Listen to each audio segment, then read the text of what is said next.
আমরা এখন যাইতেছি মালয়েশিয়া ক্যামেরুন হাইল্যান্ডে। এইটার কথা বলছিল আমাদের হুজুর মিজানুর রহমান আজারি সাহেব। আর এখন আমরা এই যে মালয়েশিয়া হাইওয়ের পাশে একটা জায়গা আছি, যে জায়গাটা খুবই সুন্দর। আর এই জায়গায় সবাই শুশু ব্রেক নেয় আর কি। দেন আমাদের পিছনে কিন্তু অনেকগুলা গাড়ি। আর এই জায়গায় কিন্তু সব ধরনের গাড়ি আছে, লাইক বিএমডব্লিউ, কি বলে ল্যাম্বরগিনি, মানে এভরিথিং। মালয়েশিয়া তো বিএমডব্লিউ এটা কমন।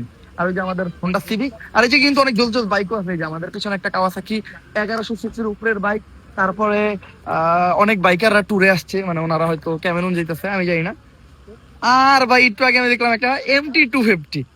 MT-250 দিয়া ভাই ফুড ডেলিভারি দিতেছে। MT-150 হইলো আমার ফার্স্ট ক্রাশ আর কি। আর MT-250 তো বাংলাদেশে নাই। যদি MT-250 বাংলাদেশে থাকতো তাইলে আমি আমার জমি বেচে হইলো এটা কিনতাম, এন্ড যখন আসবে তখন আমি কিনবো। বাট এই জায়গায় মানে আজব লাগলো, MT-250 দিয়া ডেলিভারি করতেছে। এই জায়গায় এর থেকেও ভালো ভালো বাইক দিয়া এই ধরনের কাজ করে। আর এছাড়াও ভাই মানে সব মিলায় জোস। গাড়ির তো কালেকশন আছে হিউজ। গাড়ি এই জায়গায় একদম কম দাম, মানে বিএমডব্লিউর দাম তো বলে একেবারেই কম।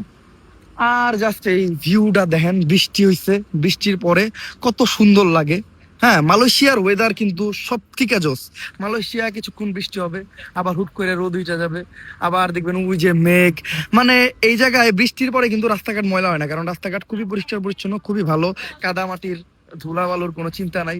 আপনি হাঁটতেছেন, রোদ আছে, ধুলা শরীরে লাগবে এরকম কিছু না, খুব কম জায়গায় মানে এই ধুলা টুলা আছে। মানে সব মিলে মালয়েশিয়ার ওয়েদারটা আর কি মনের মতো। আর মালয়েশিয়ার মানুষজনও ভালো, যদিও এই জায়গার প্রশাসনিক মানুষরা ট্যুরিস্টদের সাথে অতটা মানে ওরা ট্যুরিস্টদের অতটা রেসপেক্ট করে না। তারপরে এমনি সাধারণ মানুষ যারা আছে তারা দেখার সাথে সাথে ছোট্ট করে একটা হাসি দিবে। মানে এদিক দিয়ে ভালো আর কি। আর কারোর সাথে কোনো দ্বন্দ্ব নাই, কারোর সাথে কোনো ঝগড়া নাই, মানে যে যার মতো কাজ করতেছে। এই জায়গায় দেখেন কত গাড়ি, মানে সবাই এই জায়গায় এসে রেস্ট নিতেছে।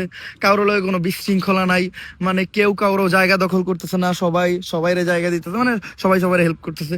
এই জন্য বাইরের কান্ট্রি গুলা বেশি ভালো লাগে। আর ওই দেখেন অনেক জোস জোস বাইক, সবাই ট্যুরে আসছে, মানে খুব ভালো লাগতেছে। তো যাই আপাতত ক্যামেরন হাইল্যান্ডের দিকে, ওই জায়গার পরিস্থিতিটা এনজয় করি।